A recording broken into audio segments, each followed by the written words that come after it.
I don't know what you think a drug addict or an alcoholic looks like, but my name's Elizabeth and I'm an addict. And my name's Ian, and I'm an alcoholic and an addict. My name is Chris, I'm an alcoholic and a drug addict. My name is Shah Jahan, I'm an alcoholic and a drug addict. Now, maybe we don't fit the picture of what you think alcoholics and drug addicts look like, but it doesn't be here given where we've come from. Now, I know for me, when I was drinking and when I was doing drugs, I always had so many excuses why I couldn't possibly have Right. Like, I couldn't be an alcoholic because I only drink beer. It's healthy. Yeah. Beer. Yeah. It's carbs. All right, well, how could I possibly have a problem? I graduated from college. Too smart. Oh, She's too smart. Too smart to Well, be an addict. I'm not an addict. I don't even like cocaine. Just like the way it smells. He likes the way it smells. And I couldn't have been an addict. I mean, I was too young. I was too young. Right. And I can be an alcoholic or a drug addict because I only drink and get high with my friends. Oh, yeah.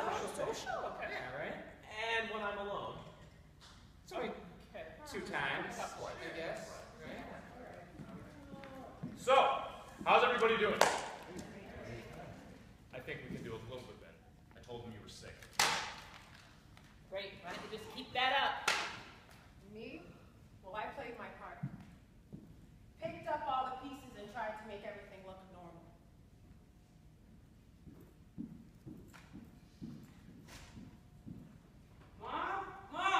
Mom, hey, what are you doing? Mind your damn business. What do you want? I need my baseball glove. I can't find it anywhere. No, go to school, Edie. I can't. I Go practice to after school. school. You're losing things. Go right now. I'm sorry. I'm sorry. I was always sorry. Thought maybe I could have been a better kid and maybe Mom wouldn't have to drink so much. Things got really bad in 2012.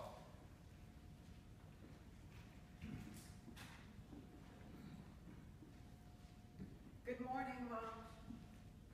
Oh, good morning, honey. Can I get you some breakfast? No, I don't want any breakfast. Okay, what's wrong? Nothing. Everything's just fine. Well, you don't seem just fine to me. Everything's just fine. Well, no thanks to you. What is that supposed to mean? Mom, do you remember what you did last night? Of course I remember what I did last night. I went to bed early like I usually do. No, you were drunk last night, and I had friends over, and you passed out in front of them, and I had to carry you off to bed, and they're like, what's wrong with your mother? And Mom, it was so embarrassing. Okay, I remember now, honey. You know what happened? You know how I've had this cough? Yeah, well, yesterday I went to the doctor and I got some pills, and you know what? I must have mixed those pills up. Yeah. That's what happened. How many times have I heard that excuse before? And Mom, now you're drinking in the morning? Mom, do you know what that's a sign of? Look, I was talking to one of my counselors at school and Stop talking. I don't want to have this conversation with you. Do you have any idea the pressure that I am under? Trying to keep this house together? And let me fill you in, young ladies. I mean, sure, your father works all the time, but there is not enough money and we could lose this house. That's right, homeless. And your brother, he's always blasting his music and you're walking around here like your life is so tough. Well, I remember what it was like for me when I was a little girl.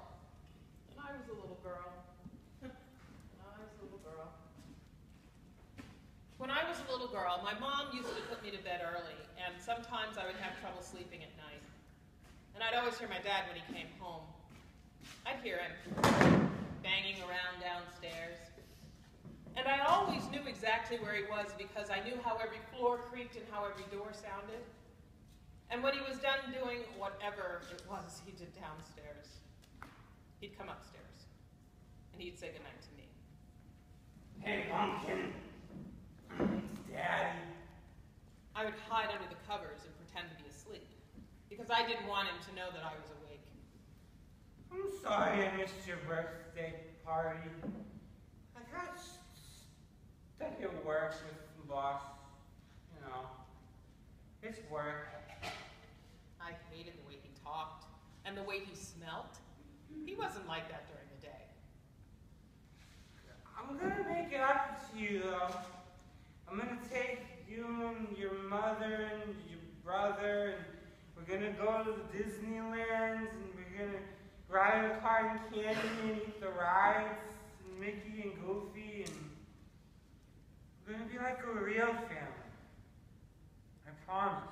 He made all kinds of promises, but he never kept any of them because he never remembered what he said. Good night, Pumpkin. Good night, Daddy.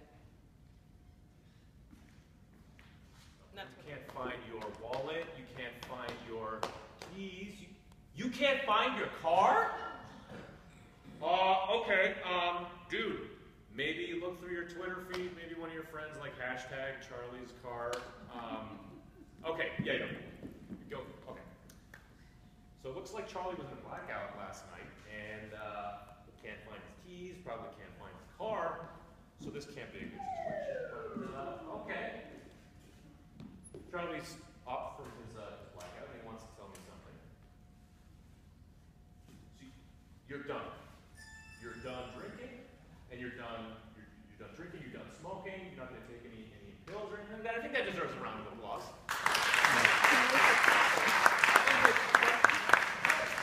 Good job, Charlie. So Charlie, feels some remorse, understands that maybe, drinking all night and getting into blackout is not the best way to spend one's time.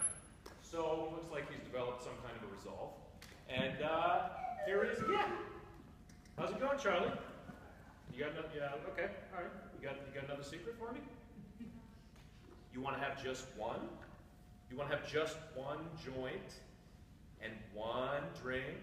Okay, now, but you just told me that you weren't going to do it anymore? Okay, so Charlie feels strong and it feels like maybe you can handle just one? All right, dude. I mean, I'm not gonna, okay, all right. So you can see that just the other night, Charlie lost his car and he was very remorseful about it, but now he thinks that maybe he can just have one and perhaps it'll be different this time. Oh boy. Looks like Charlie had a lot more than just one.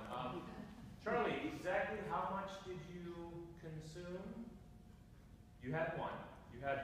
You had one for everybody in the room?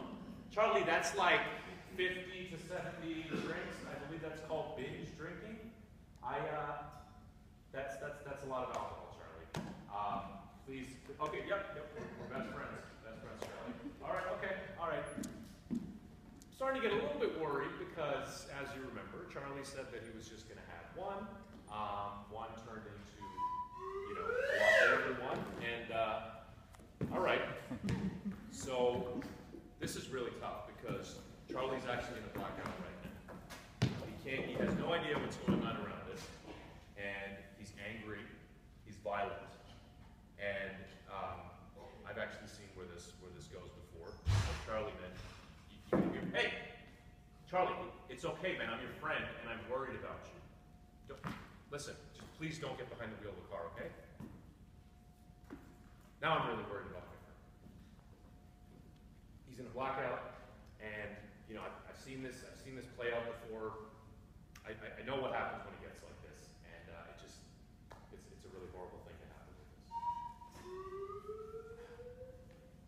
Oh hey Charlie, you don't look so good again. Your head hurts again.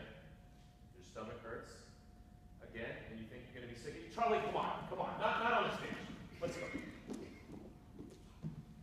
This is the toughest part about all of this, to just see the same thing happening over and over again.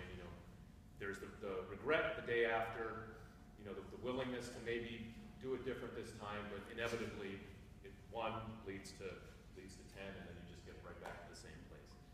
And this is what we call the merry-go-round of